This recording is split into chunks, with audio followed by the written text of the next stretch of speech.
तिचा बाप आला होता ना माझ्याकडं, म्हणला माझी पोरगी लई चांगली आहे आणि पाहुणं तुम्हाला शोभन, तुम्ही लग्न करायच्या संग. आता केलं लग्न, आता शोभत नाही, आता मी तिचा गडी झालोय आणि ती माझी मालकीन झाली. अरे बायकून अरे तारा. जवळ झालं. घराची चावी एक जिम्मेदारी नाही, एक जबाबदारी दिली या माणसावरती. येऊ दे आता, बघते त्यांच्याकडं. टाका मोठे मोठे पावले टाका.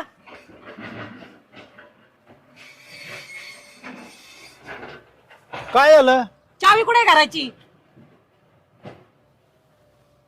चावी खायचं बरं लागतं रे इथं, लक्षात खायचं. कुठं ठेवली गाड्या मी? हा ना, नसन ना लक्षात. कोपरीच्या खिशात तिथं अडकून ठेवलेली आहे बांबूला. मग आता काय करा, हळदी कुंकू देते